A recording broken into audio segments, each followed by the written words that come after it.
महकमा excise and taxation सब office Fateh Jang का लाडला कमाऊपोत कांस्टेबल वहाब अहमद कानूनी गिरफ्त से आज़ाद क्यों?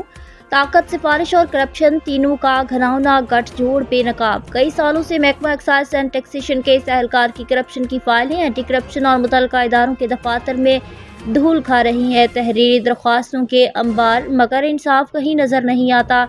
मुतासरा शहरी दरबदर और करप्ट एहलकार वहाब अहमद का वहां से मियांवाली ट्रांसफ़र करके अवाम और कानून की आंखों में धूल झोंकने की कोशिश की गई। न वहाब अहमद को गिरफ्तार किया गया, न करप्शन पर महकमाना सजा।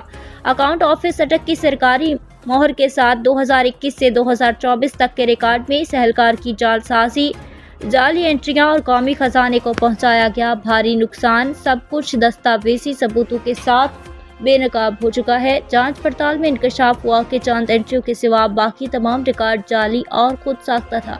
मगर हैरत की बात यह है कि एंटी करप्शन रावलपिंडी डिवीजन और महकमा एक्साइज एंड टैक्सेशन पंजाब अब तक इस ताकतवर एहलकार के खिलाफ कोई मौसर कार्रवाई नहीं कर सके।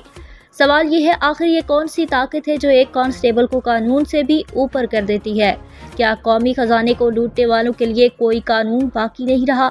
अवाम का मुतालबा है कि वज़ीर आज़म मियां शहबाज शरीफ और वज़ीर आला पंजाब मरीम नवाज शरीफ इस करप्ट एहलकार वहाब अहमद और उसे बचाने वाले माफिया के खिलाफ फौरी और सख्त तरीन एक्शन लें। ये सिर्फ एक एहलकार की करप्शन नहीं, ये पूरे निज़ाम पर सवालिया निशान है। रिपोर्ट अली ज़मान अवान।